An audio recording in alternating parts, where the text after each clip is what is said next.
जय श्री कृष्णा। आप सभी को पुरुषोत्तम मास अधिक मास के 22वां दिन की ढेरों शुभकामनाएं प्रिय भक्तों। और आज हम सुनेंगे अधिक मास अध्याय 22 की पवित्र कथा। प्रिय भक्तों, दरखराम आने में, दरखराम आने में, दरखराम ने दरखराम आने में, दरखराम आने दरखराम आने में। इससे पहले आपने हमारे चैनल पर अधिक मास के पिछले अध्याय की पवित्र कथा सुनी था कि पुरुषोत्तम मास में भगवान श्री राधा कृष्ण की पूजा किस प्रकार विधि पूर्वक की जानी चाहिए।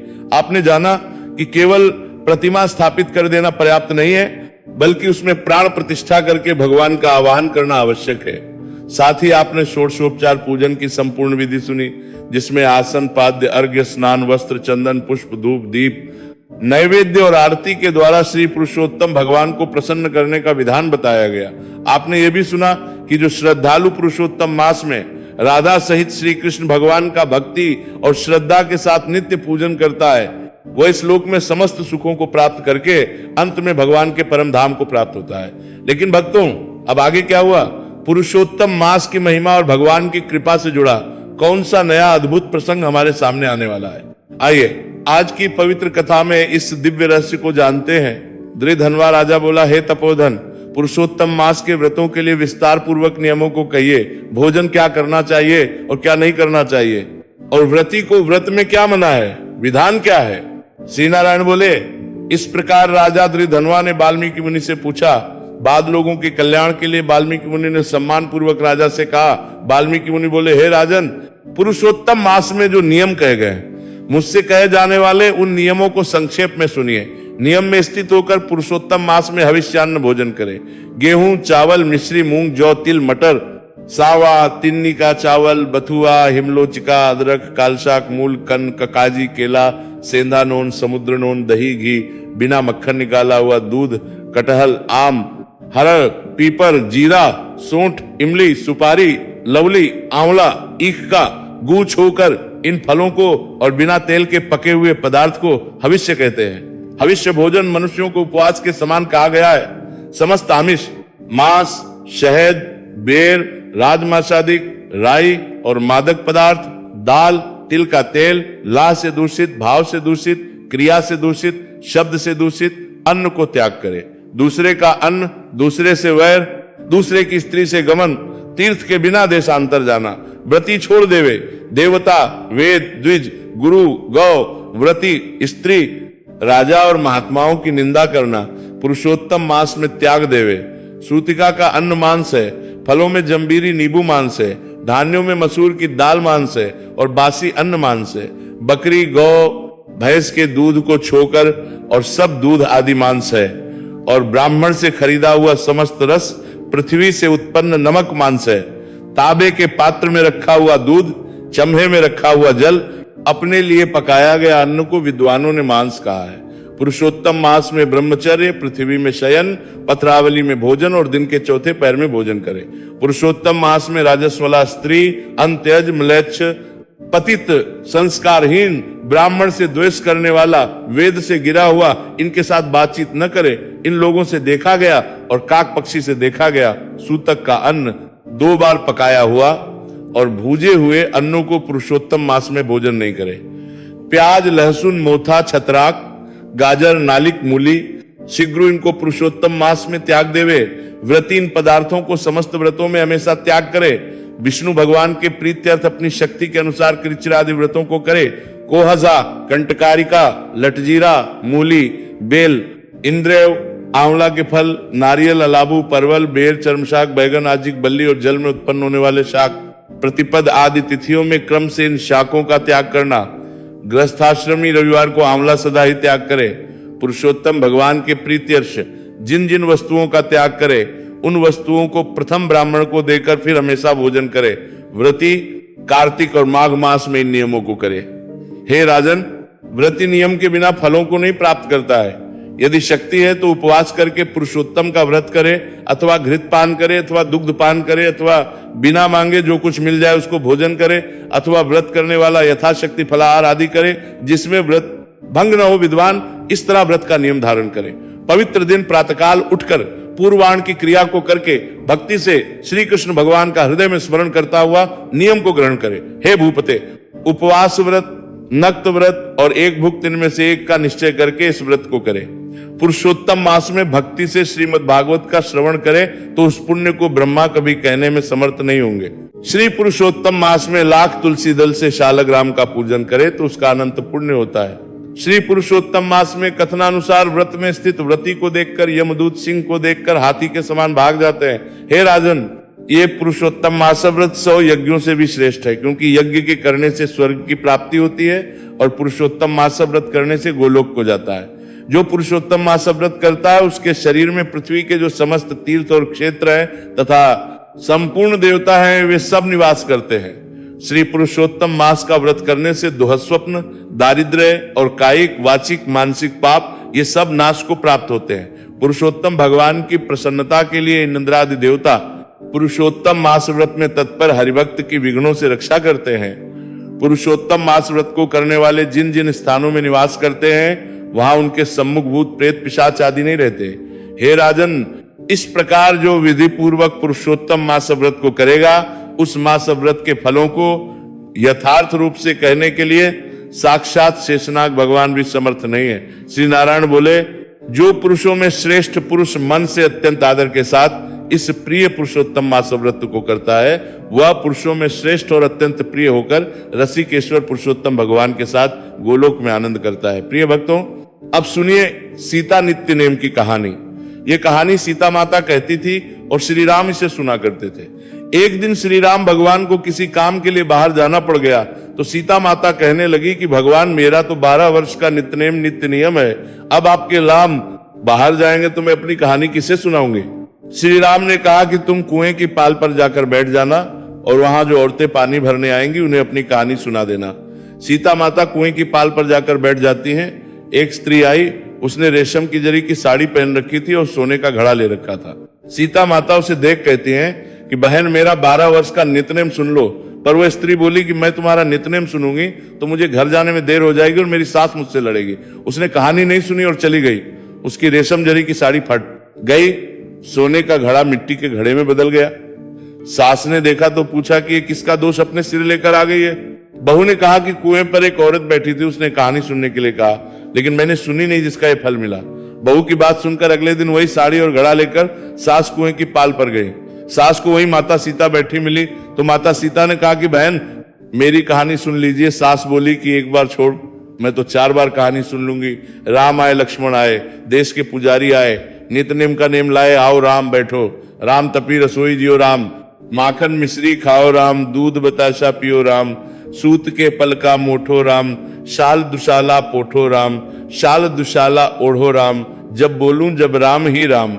राम संवारें सबके काम खाली, घर भंडार भरेंगे, सबका बेड़ा पार करेंगे। श्री राम जय जय राम। सास बोली कि बहन, कहानी तो बहुत अच्छी लगी। कहानी सुनकर सास घर चली गई और उसकी साड़ी फिर से रेशम जरी की बन गई। मिट्टी का घड़ा फिर सोने के घड़े में बदल गया। बहू कहने लगी, सासू माँ, आपने ये सब कैसे किया? सास ने कहा कि बहू, तू दोष लगा के आई थी और मैं अब दोष उतार कर आ रही हूँ। बहू ने फिर पूछा कि वो कुएं वाली स्त्री कौन है? सास बोली कि वे सीता माता थी। वे पुराने से नया कर देती हैं, खाली घर में भंडार भर देती हैं, वो लक्ष्मी जी का वास घर में कर देती हैं, आदमी की जो भी इच्छा हो उसे पूरा कर देती है। बहू बोली कि पुरसी कहानी मुझे भी सुना दो। सास बोली कि ठीक है, तुम भी सुनो। और सास ने कहानी शुरू की। राम आए, लक्ष्मण आए, देश के पुजारी आए, नित्यनेम का नेम लाए, आओ राम बैठो राम, तपी रसोई जियो राम, माखन मिश्री खाओ राम, दूध बताशा पियो राम, सूत के पल का मोठो राम, शाल दुशाला पोठो राम, शाल दुशाला ओढ़ो राम, जब बोलूं जब राम ही राम। राम संवारे सबके काम खाली, घर भंडार भरेंगे, सबका बेड़ा पार करेंगे। श्री राम जय जय राम। कहानी सुनकर बहू बोली कि कहानी तो बहुत अच्छी है। सास ने कहा कि ठीक है, इस कहानी को रोज कहा करेंगे। अब सास बहू रोज सवेरे उठती, नहाती धोती और पूजा करने के बाद नित्यनेम की सीता की कहानी कहती। एक दिन उनके यहाँ एक पड़ोस की औरत आई और बोली कि बहन, जरा सी आंच देना। तो वो बोली कि आंच तो अभी हमने जलाई नहीं।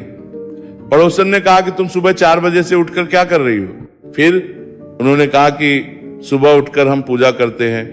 फिर सीता माता की नित्यनेम की कहानी कहते हैं। पड़ोसन ने उनकी बात सुनकर फिर कहा कि सीता माता की कहानी कहने से तुम्हें क्या मिला? वे बोली कि इनकी कहानी कहने से घर में भंडार भर जाते हैं, सारे काम सिद्ध होते हैं, मन की इच्छा भी पूरी होती है। पड़ोसन कहती है कि बहन नसी कहानी तो मुझे भी सुना दो फिर। वो बोली कि ठीक है, तुम भी ये कहानी सुन लो। राम आए, लक्ष्मण आए, देश के पुजारी आए, नित नेम का नेम लाए, आओ राम बैठो। राम सारी कहानी सुनने के बाद पड़ोसन कहने लगी, बहन कहानी तो मुझे बहुत अच्छी लगी। अब वह पड़ोसन भी नितनेम सीता माता की कहानी कहने लगी। कहानी कहने से सीता माता ने पड़ोसन के भी भंडार भर दिए। अब तो पूरे मोहल्ले में नितनेम की कथा चल पड़ी, हर किसी की मनोकामना पूरी होने लगी। हे सीता माता, जैसे आपने उनके भंडार भरे वैसे ही आप हमारे भी भंडार भरना, कहानी सुनने वाले के भी और कहानी कहने वाले के भी। प्रिय भक्तों, 24 तत्वों के विचार के साथ जगत के उत्पत्ति क्रम का वर्णन और विष्णु की महिमा श्री प्राचर जी बोले, हो ब्रह्मा विष्णु और शंकर रूप से जगत की उत्पत्ति, स्थिति और संहार के कारण है तथा अपने भक्तों को संसार सागर से तारने वाले हैं। उन विकार रहित शुद्ध अविनाशी परमात्मा सर्वदा एक रस सर्वविजयी भगवान वासुदेव विष्णु को नमस्कार है, जो एक होकर भी नाना रूप वाले हैं, स्थूल सूक्ष्ममय है, अव्यक्त कारण एवं व्यक्त कार्य रूप है तथा अपने अनन्य भक्तों की मुक्ति के कारण है। स्थूल सूक्ष्ममय है, माचकार्म तरम के उन श्री विष्णु भगवान को नमस्कार है, जो विश्व रूप प्रभु विश्व की उत्पत्ति, स्थिति और संहार के मूल कारण है। उन परमात्मा विष्णु भगवान को नमस्कार है, जो विश्व के अधिष्ठान है, अति सूक्ष्म से भी सूक्ष्म है, सर्व प्राणियों में स्थित पुरुषोत्तम और अविनाशी है, जो परमार्थत वास्तव में अति निर्मल ज्ञान स्वरूप है, किंतु अज्ञानवश नाना पदार्थ रूप से प्रतीत होते हैं, तथा जो काल स्वरूप से जगत की उत्पत्ति और स्थिति में समर्थ एवं उसका संहार करने वाले हैं। उन जगदीश्वर, अजन्मा, अक्षय और अव्यय भगवान विष्णु को प्रणाम करके तुम्हें वह सारा प्रसंग क्रमश सुनाता हूं, जो दक्ष आदि मुनि श्रेष्ठों के पूछने पर पितामह भगवान ब्रह्मा जी ने उनसे कहा था। वह प्रसंग दक्ष आदि मुनियों ने नर्मदा तट पर राजा पुरकुत्स को सुनाया था, तथा पुरकुत्स ने सारस्वत से और सारस्वत ने मुझसे कहा था, जो पर से भी परे परम श्रेष्ठ अंतरात्मा में स्थित परमात्मा रूप, वर्ण, नाम और विशेषण आदि से रहित है, जिसमें जन्म, वृद्धि, परिणाम, क्षय और नाश इन 6 विकारों का सर्वथा भाव है, जिसको सर्वदा केवल है, इतना ही कह सकते हैं, तथा जिनके लिए यह प्रसिद्ध है कि वे सर्वत्र हैं और उनमें समस्त विश्व बसा हुआ है। इसलिए ही विद्वान जिसको वासुदेव कहते हैं, वही नित्य, अजन्मा, अक्षय, अव्यय, एकरस और है गुणों के अभाव के कारण निर्मल परब्रह्म है। वही इन सब व्यक्त कार्य और अव्यक्त कारण जगत के रूप से तथा इसके साक्षी पुरुष और महाकारण काल के रूप से स्थित है। हे द्विज, परब्रह्म का प्रथम रूप पुरुष है, अव्यक्त प्रकृति और व्यक्त महदा उसके अन्य रूप है, तथा सबको क्षोभित करने वाला होने से काल उसका परम रूप है। इस प्रकार जो प्रधान पुरुष, व्यक्त और काल इन चारों से परे हैं तथा जिसे पंडित जन ही देख पाते हैं, वही भगवान विष्णु का परम पद है।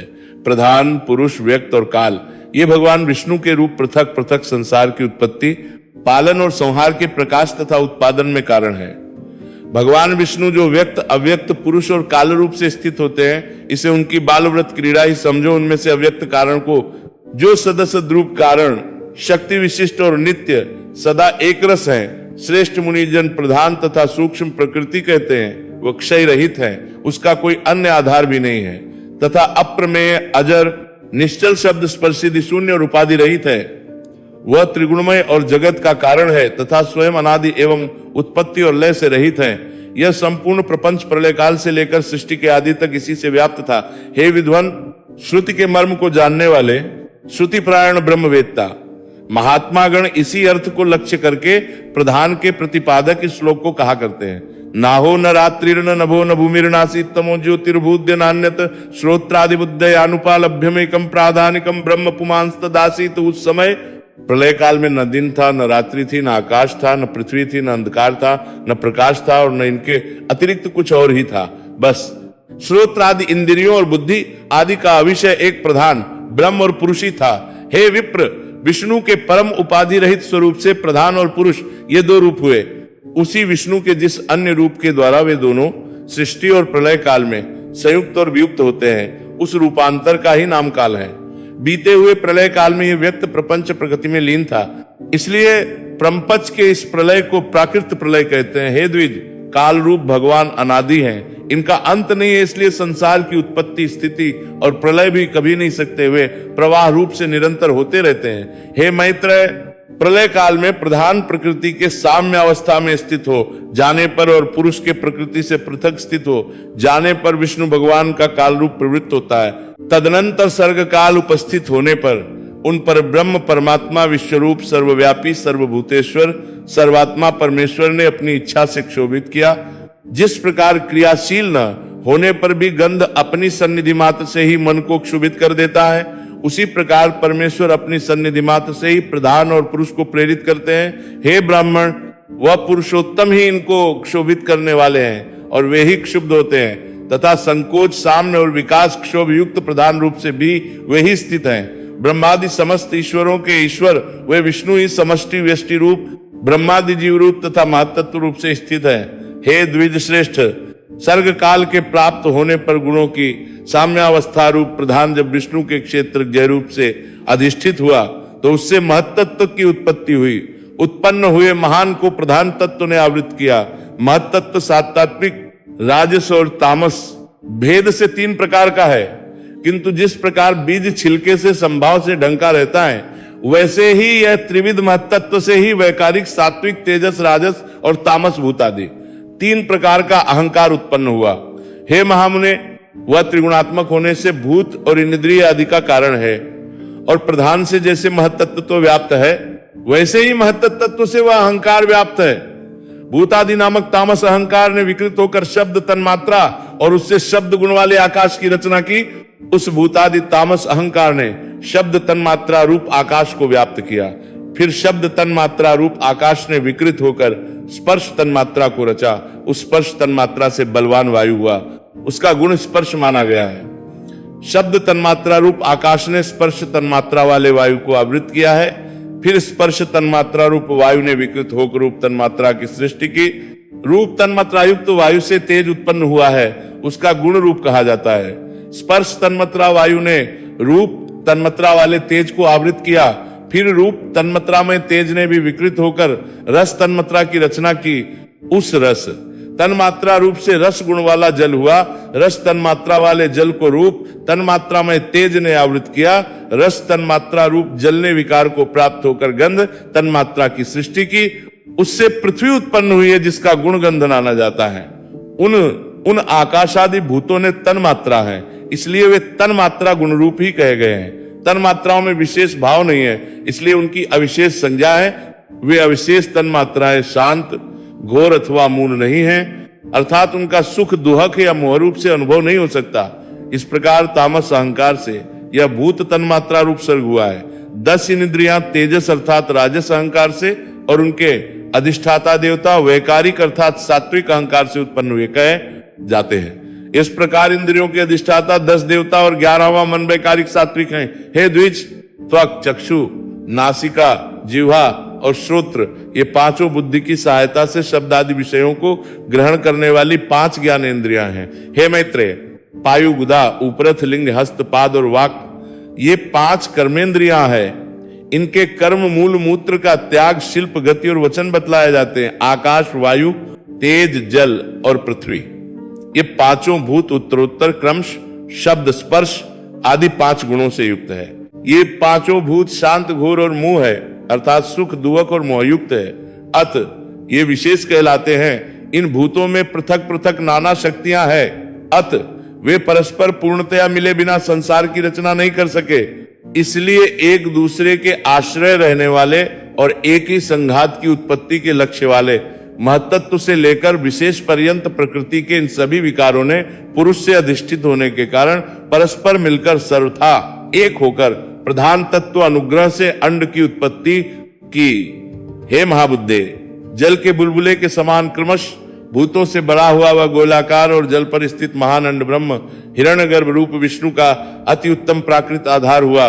उसमें वे अव्यक्त स्वरूप जगतपति विष्णु व्यक्त हिरण्यगर्भ रूप से स्वयं ही विराजमान हुए।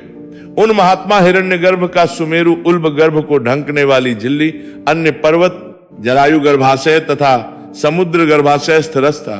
हे विप्र, उस अंड में ही पर्वत और द्विपाद के सहित समुद्र, ग्रह गण के सहित संपूर्ण लोक तथा देव, असुर और मनुष्य आदि विविध प्राणी वर्ग प्रकट हुए। वह अंड पूर्व की अपेक्षा 10-10 गुण अधिक जल, अग्नि, वायु, आकाश और भूतादि अर्थात तामस अहंकार से आवृत है तथा भूतादि महत्तत्व घिरा हुआ है, और इन सबके सहित वह महत्तत्व भी व्यक्त प्रधान से आवृत है। इस प्रकार जैसे नारियल के फल का भीतरी बीज बाहर से कितने ही छिलकों से ढंका रहता है, वैसे ही यह अंड इन 7 प्राकृत आवरणों से घिरा हुआ है।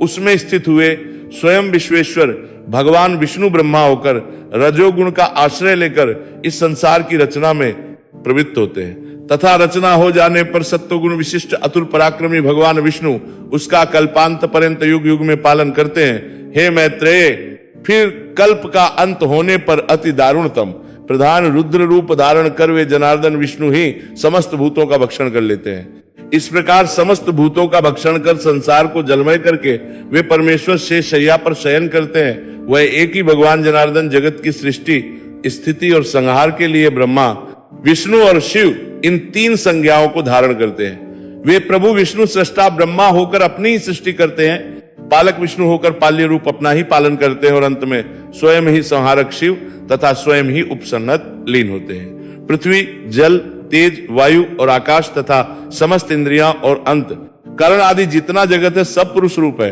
और क्योंकि वह अव्यय विष्णु ही विश्वरूप और सब भूतों के अंतरात्मा है, इसलिए ब्रह्मादि प्राणियों में स्थित सर्गाधिक भी उन्हीं के उपकारक है। वे सर्वस्वरूप, श्रेष्ठ, वरदायक और वरेण्य प्रार्थना के योग्य भगवान विष्णु ही ब्रह्मा आदि अवस्थाओं द्वारा रचने वाले हैं। वे ही रचे जाते हैं, वे ही पालते हैं, वे ही पालित होते हैं तथा वे ही संहार करते हैं और स्वयं ही संहर्त होते हैं। भक्तों, इस कथा से हमें अनेक जीवन शिक्षाएं प्राप्त होती हैं। पहली शिक्षा ये कि कोई भी मनुष्य इतना बड़ा पापी नहीं होता कि भगवान की कृपा उसे बदल ना सके। दूसरी शिक्षा यह है कि सच्चा पश्चाताप मनुष्य के जीवन को परिवर्तित कर देता है। तीसरी शिक्षा यह है कि पुरुषोत्तम मास में किया गया जब तब दान, स्नान, दीप दान, तुलसी सेवा, गौ सेवा, गीता पाठ और हरिनाम संकीर्तन अक्षय फल प्रदान करता है। चौथी शिक्षा यह है कि जो मनुष्य दूसरों को भगवान के मार्ग पर चलाता है वो स्वयं अत्यंत प्रिय बन जाता है, और यदि मनुष्य अहंकार छोड़कर भगवान श्री हरि के चरणों में समर्पित हो जाए तो उसका जीवन धन्य हो जाता है।